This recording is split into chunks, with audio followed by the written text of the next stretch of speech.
करके भेज दूंगा। So how to derive the Chase's formula V is equal to C under root RS या V is equal to C under root MI.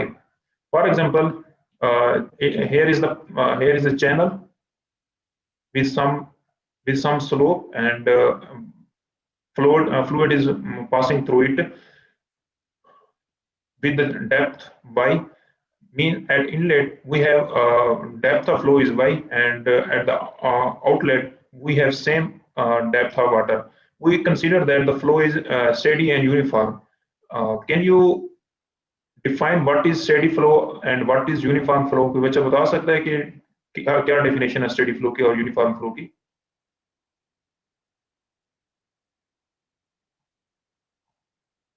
तो steady था कि with time change नहीं होगा और यूनिफॉर्म लेंथ के हिसाब से चेंज नहीं होगी। Very good, very good. तो हम कंसीडर कर रहे हैं इस चैनल इस पार्ट के अंदर कि for example in this section the flow is steady and uniform, mean the velocity at point 1 यहाँ पे हमारा पॉइंट 1 है, ओके, और ये हमारा पॉइंट 2 है। We consider that at point 1 and point 2 there is no change in velocity, mean if 5 meter per second is velocity is at inlet, then at outlet after length L, here is the total length of this section, after L at section 2 the velocity will be 5 meter per second. So there is no head loss or any there is no change in velocity with respect to distance. That's why the flow is uniform, okay, with respect to L. If we want to state about steady flow, that after passing from this point to this point, the velocity remains same without changing its magnitude. That is, if the value is 5 meter at the inlet, then definitely after some time when it passes through, it covered some distance L, then at outlet the velocity will be remain same, that is 5 meter per second. So we consider that at this point the weight of the fluid is at some angle because the channel is at some angle or slope, that is I or S naught. We have already assumed that I is equal to S naught, which is bed slope,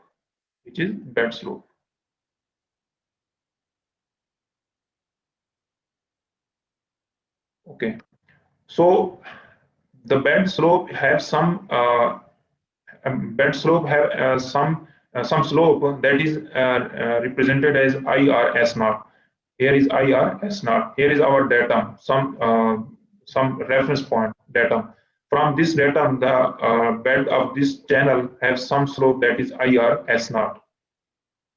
So the weight will be at some angle because the bed slope already have some slope, then definitely when the weight will act not at perpendicular to the downstream side but will be at some angle, that this angle will also known as slope I or S naught, because this angle depends upon the bed slope. जितनी ज्यादा हम bed slope को बढ़ाते जाएंगे ये जो wait है उसी हिसाब से चेंज होता जाएगा।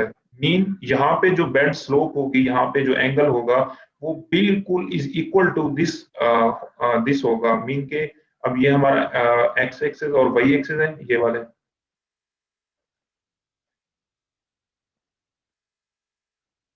ये एक्स एक्सिस है और ये वाई एक्सिस है, ठीक है। तो वाई एक्सिस तो बिल्कुल डाउनवर्ड मूव कर रहा है, लेकिन जो हमारा पार्टिकल जो हमने ज्यूम किया है वो डब्ल्यू है, वो वेट भी एट सम एंगल को, क्योंकि बेड स्लोप आई है तो वही आई यहाँ पे होगा बिल्कुल same, which is represented as S naught or I. So here is the W is the weight of the liquid which is acting some angle or at some slope, that is I.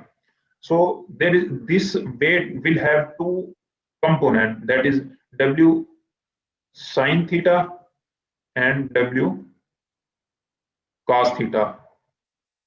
Okay, W sin and W cos. So W sin is in the direction of the flow. The flow is passing. The flow is moving in from left to right. So we will consider this this part of the weight of the liquid. So as we have considered that the flow is uniform and steady, that's why dy over ds mean dy, what is dy? Change in depth. Change in depth with respect to distance s will be equal to 0. There is no change in depth with respect to distance, then we have considered that the flow is uniform. So similarly, dv by ds, change in velocity with respect to dv by dt, change in velocity with respect to time is also equal to 0 because the flow is steady. So it means that the flow is on this specific section, there is no force acting on it.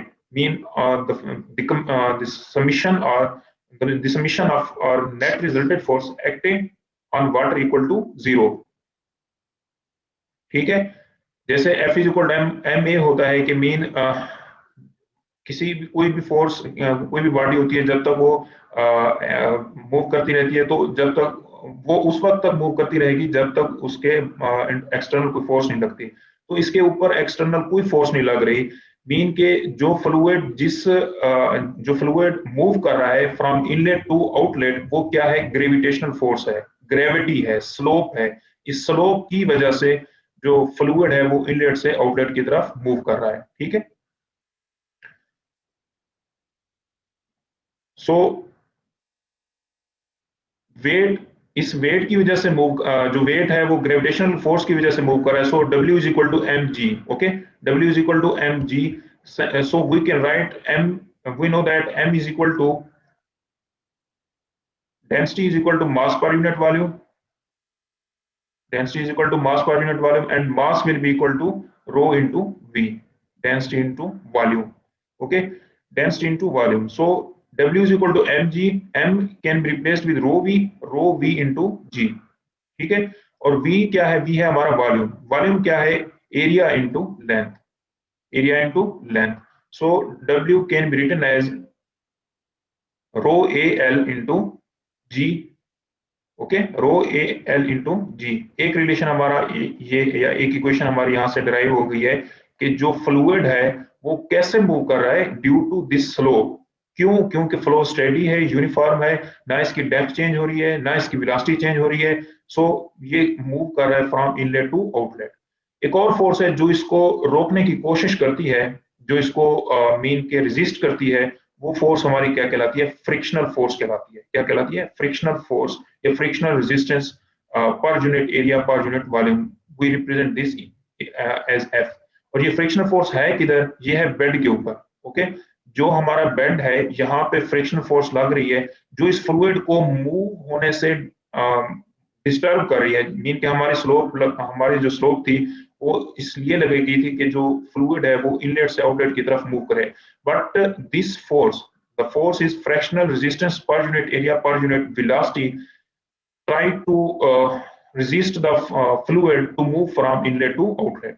So only इस section के ऊपर सिर्फ दो forces हैं। एक force है जो slope की वजह से इनलेट से आउटलेट की तरफ फ्लूइड को मूव करवा रही है, और दूसरी फोर्स इसके अपोजिट लग रही है आउटलेट से इनलेट की तरफ, जो इसको रेजिस्ट कर रही है कि वो आउटलेट की तरफ ना जाए। और ये फोर्स ड्यू टू, और ये फ्रिक्शनल फोर्स क्या है? फ्रिक्शनल फोर्स कैसे निकालते हैं हम? फ्रिक्शनल फोर्स हमारी इक्वल होती है F into wetted perimeter into B raised to power n। अब wetted perimeter क्या है? wetted perimeter की डेफिनेशन आती है ना बच्चे? What is wetted perimeter? Yes sir, जहां तक वॉल वेट हो जाए पानी से वहां तक पूरी length. Yes, very good, very good. तो हमारा जो वेटेड एरिया है वो मतलब कि जो हमारा जो सेक्शन है, जो हमने ये सेक्शन काटा हुआ है, तो जितना वो सेक्शन वेटेड है, मीन के जहां तक वो पानी की डेप्थ है, तो वो क्या हम ले लेते हैं? P into L। Okay, wetted area P into L multiplied by velocity V raised to power n। What is n? n is constant, that is equal to 2, जो कि मीन मतलब एक्सपेरिमेंट से हमने प्रूव किया है कि जो वेलोसिटी की पावर है वो हमेशा 2 आती है when we are calculating about frictional force। So frictional force is the combination of combination of these three product of combination में plus होती है, product of these three variable, that is F, wetted area and velocity। So F into wetted area P into L, wetted perimeter into length, और V square. So हमारे पास अब total कितनी forces हो गई हैं? दो फोर्सेस हो गई. एक फोर्स होगी है जो स्लोप की वजह से आउटलेट से इनलेट की तरफ आ रही है, और दूसरी फोर्स कौन सी है जो इस फ्लूइड को रेजिस्ट कर रही है to move from inlet to outlet, जो कि बेड के ऊपर होती है हमेशा. ये क्वेश्चन था जी बच्चे. कि अगर फ्लो स्टडी है वो अपनी velocity with respect to time change नहीं कर रहा, जी तो फिर फ्रिक्शनल फोर्स जीरो नहीं हो जाएगी? नहीं, फ्रिक्शन फोर्स लॉसेस जो है ना बच्चे, लॉसेस वो जो लॉसेस है ना बच्चे, वो तो हम स्टेडी फ्लो के अंदर करते हैं. जो अदर लॉसेस होते हैं जैसे कि हमारे बेड रेजिस्टेंस हो गया, दूसरी होगी. लेकिन ये है frictional force, frictional resistance per unit area per unit velocity. ये हमेशा रिएक्ट करती है जब फ्लूइड फ्लो करता है from inlet to outlet. Okay sir. ठीक है, ये फ्रिक्शनल फोर्स हमेशा रिएक्ट करेगी बेड के ऊपर, जो कि इस फ्लो को हमारा जो ये सेक्शन है, इस सेक्शन के ऊपर कोई भी और फोर्स नहीं रिएक्ट कर रही. क्यों? क्योंकि हमारा फ्लो यूनिफॉर्म है, स्टेडी है. सिर्फ दो फोर्सेस हैं. एक हमारी फोर्स जो हमने वेट की वजह से कैलकुलेट की है, रो एल जी साइन आई, और दूसरी हमारी जो फोर्स है वो है हमारी जो इस फोर्स को रेजिस्ट कर रही है at bed, that is frictional force. Friction force is friction force is the product of F into wetted area, जो उस wetted area मीन के जो हमारी along the length होगी और जहाँ पे water depth होगी, और उसकी जो fluid velocity जिस velocity से move कर रहा है, that is B square. So we will compare these two equations, that is equation 1 and जी बच्चे. जो सर नेट फोर्स आएगी वो इन दोनों को माइनस करके आएगी. जी बच्चे. जो नेट फोर्स होगी फ्लो की वो इन दोनों फ्रिक्शनल फोर्स और दूसरी फोर्स को माइनस करके आएगी. नेट फोर्स कौन सी? आप नेट फोर्स क्या चीज ले रहे हैं? नेट फोर्स हमने क्या है, जीरो है. इसके ऊपर जो फोर्सेस हैं इनलेट के ऊपर, जो अभी हमारा प्रेशर है ना, प्रेशर वो यहाँ पे P1, यहाँ पे P1 लग रहा है और इनलेट के ऊपर, और P2 आउटलेट के ऊपर लग रहा है. तो P1 P2 चूंकि बराबर है, वो इक्वल टू जीरो है. ठीक है, इसके ऊपर जो प्रेशर फोर्स है F1 और F2, ये भी इक्वल टू जीरो है. मीन इनके इसके इस सेक्शन जो हमने कंसीडर सेक्शन किया हुआ है, इसके ऊपर कोई भी फोर्स नहीं लग रही. Net force equal to zero. ये मैंने net resultant force on water equal to zero, ये मैंने एक पॉइंट लिखा हुआ है यहाँ पे कि इस सेक्शन के ऊपर जो नेट फोर्स है वो इक्वल टू जीरो है. सिर्फ रह जाती है दो फोर्स. एक है फोर्स ड्यू टू वेट, इसके वेट की वजह से और स्लोप की वजह से मूव करेगी, और दूसरी है इसको अपोज करेगी. तो ये दो फोर्स आपस में बराबर हैं, इसको हम बराबर रखेंगे.